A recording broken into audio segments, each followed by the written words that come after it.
महज 6 माह में 2.25 गुना बढ़ी सतलुज जल विद्युत निगम की शेयर मार्केट वैल्यू। 1500 मेगावाट की नाथपा झाकड़ी विद्युत परियोजना के कमीशन होने के बाद से लगातार प्रॉफिट में है कंपनी। एसजेवीएन के एमडी के मुताबिक 2030 तक 25,000 मेगावाट बिजली पैदा करेगी कंपनी। भारत के 15 राज्यों सहित नेपाल में भी विद्युत परियोजनाएं तैयार कर रही है देश की सबसे बड़ी हाइड्रो इलेक्ट्रिक जनरेशन कंपनी। 2010 में महज 26 रुपए से शुरू एसजेवीएन शेयर की कीमत 73 रुपए तक पहुंची। हिमाचल में बाढ़ की त्रासदी के दौर में भी एसजेवीएन प्रोजेक्ट को नहीं हुआ कोई बड़ा नुकसान। सतलुज जल विद्युत निगम में 55% हिस्सेदारी रखने वाली केंद्र सरकार ने 2.46% शेयर फिर से ऑफर टू सेल के लिए रखे। हाइड्रो प्रोजेक्ट्स के अलावा विंड व सोलर एनर्जी सेक्टर में भी काम कर रही है SJVN. Hydro electric generation sector में भारत की सबसे बड़ी कंपनी बताए जाने वाले सतलुज जल विद्युत निगम के शेयर में पिछले महज 6 माह में 2.25% की बढ़ोतरी के साथ शेयर वैल्यू 31 से 73 रुपए पहुंच चुकी है। कंपनी के प्रबंध निदेशक नंदलाल शर्मा ने बताया कि इससे पहले वर्ष 2010 में उनके शेयर की कीमत महज 26 रुपए थी, जो आज बढ़कर 73 हो चुकी है। उन्होंने कहा कि वर्तमान में 5,000 मेगावाट बिजली पैदा कर रही एसजेवीएन का अगले 3 साल का लक्ष्य 1200 मेगावाट निर्धारित किया गया है, जिसमें से 4,000 के प्रोजेक्ट्स नेक्स्ट ईयर कमीशन हो जाएंगे। एमडी नंदलाल शर्मा के मुताबिक पिछले साल कंपनी को 1,363 करोड़ का फायदा हुआ है और 1500 मेगावाट की नाथपा झाकड़ी परियोजना चालू होने के बाद से गत 2 दशक में लगातार एसजेवीएन मुनाफे में है। कंपनी में केंद्र सरकार का 55 तो हिमाचल गवर्नमेंट का 26% शेयर बताया जा रहा है और भारत सरकार ने 2.46% शेयर फिर से ऑफर टू सेल अथवा बेचने के लिए निर्धारित किए हैं।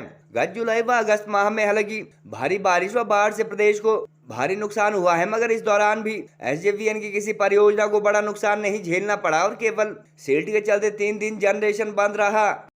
महज 3 दिन विद्युत उत्पादन बंद रहने से कंपनी को 60 से 70 करोड़ का नुकसान पहुंचने का अनुमान है और इस हिसाब से एसजेवीएन को हिमाचल से होने वाली कमाई का अंदाजा भी लगाया जा सकता है। हिमाचल व उत्तराखंड के टैरिफ में डिफरेंस को लेकर पूछे गए सवाल पर नंदलाल शर्मा ने कहा कि दरअसल दूर दराज अथवा टफ एरिया में टैरिफ ज्यादा रहता है और अब ऐसे ही स्थानों पर नए प्रोजेक्ट्स लग रहे हैं। जानकारी के अनुसार सतलुज जल विद्युत निगम द्वारा न केवल हिमाचल बल्कि देश के 15 राज्यों और यहां तक कि नेपाल में भी इलेक्ट्रिक जनरेशन प्रोजेक्ट लगाए जा रहे हैं। हाइड्रो इलेक्ट्रिक अथवा पन बिजली के अलावा सौर ऊर्जा, थर्मल व विंड एनर्जी के सेक्टर में भी एनजेवीएन पिछले काफी अरसे से काम कर रही है। बहरहाल 1500 मेगावाट की एनजेपीसी के अस्तित्व में आने के बाद से लगातार एसजेवीएन फायदे में है और महज 6 माह में शेयर 2.25 गुना बढ़ना कंपनी की बड़ी उपलब्धि समझा जा रहा है। 6 वर्ष में अगर मैं कहूं तो हमारा एक प्रोजेक्ट पोर्टफोलियो था, project under operation, project under construction है, project under different stages of development, उसमें करीब 5,000 मेगावाट का था और ये बढ़कर अब 58,000 मेगावाट हो चुका है।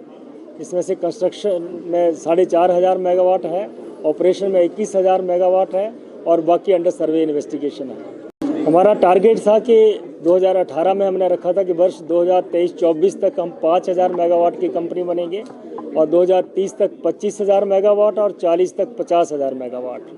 तो इसमें 2100 मेगावाट तो अंडर ऑपरेशन है और 4,500 मेगावाट जो है अंडर कंस्ट्रक्शन है, जिसमें से करीब 4,000 मेगावाट 1 साल के भीतर आ जाएगा और हम 5,000 मेगावाट की कैपेसिटी से बढ़कर 6,000 मेगावाट की कंपनी 1 साल के अंदर बन जाएंगे और अगले 3 वर्ष में ये 12,000 मेगावाट हो जाएगा और 2030 तक तो 25,000 मेगावाट से भी अधिक बढ़ जाएगा। कमीशन है 2100 मेगावाट के करीब जो है वो कमीशन हमारे 1912 मेगावाट हाइड्रो है और 180 मेगावाट रिन्यूएबल है और जो अंडर कंस्ट्रक्शन है उसमें से 1500 मेगावाट हमारा सोलर है और करीब 2100 मेगावाट जो हमारा हाइड्रो है और 1320 मेगावाट थर्मल है। हमारा पहला प्रोजेक्ट 2003-04 में कमीशनिंग हुआ था, नाथपा झाकड़ी प्रोजेक्ट। उस वर्ष से लेके आज तक 20 वर्षों से हम प्रॉफिट में हैं और शेयर होल्डर को डिविडेंड देते आ रहे हैं।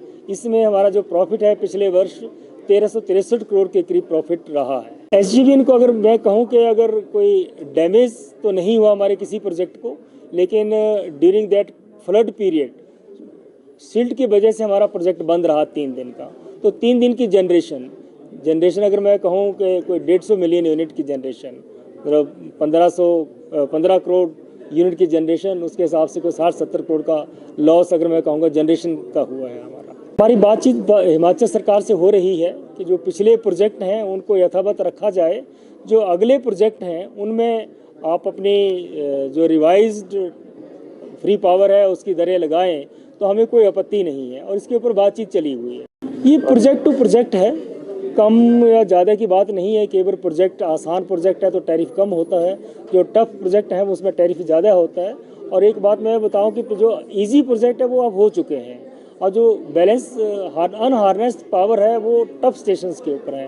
उनमें सड़कें भी बनानी पड़ेगी, ट्रांसमिशन लाइन भी बनानी पड़ेगी, कैरीज भी ज़्यादा पड़ेगी, तो उनकी टैरिफ ज़्यादा आ रही है। शेयर मार्केट में जैसे मैं अपने वक्तव्य में भी कहा कि इसमें जब हमने IPO किया था 2010 में, उसमें 26 रुपये में शेयर वैल्यू थी, और इसमें 28 सितंबर 2023 को हमारी शेयर वैल्यू 73 रुपीज़ 15 पैसा है। तो कितने गुना, करीब करीब 3 गुना। जैसे मैंने बताया भी था, जिसने 6 महीने पहले हमारे SJVN के शेयर में इन्वेस्ट किया था उसमें उसकी वैल्यू 31 रुपये के करीब थी, तो आज 73 हो चुकी है, तो वो करीब 2.25 गुना ज़्यादा 6 महीने में कमा चुका है, 2 गुना से ज़्यादा। आने वाले लक्ष्य में जैसे पावर जनरेशन का है कि 2030 तक 25,000 मेगावाट और 2040 तक 50,000 मेगावाट। इस तरह से हमारी जनरेशन बढ़ेगी और शेयर होल्डर्स को भी रिटर्न ज़्यादा आएंगे।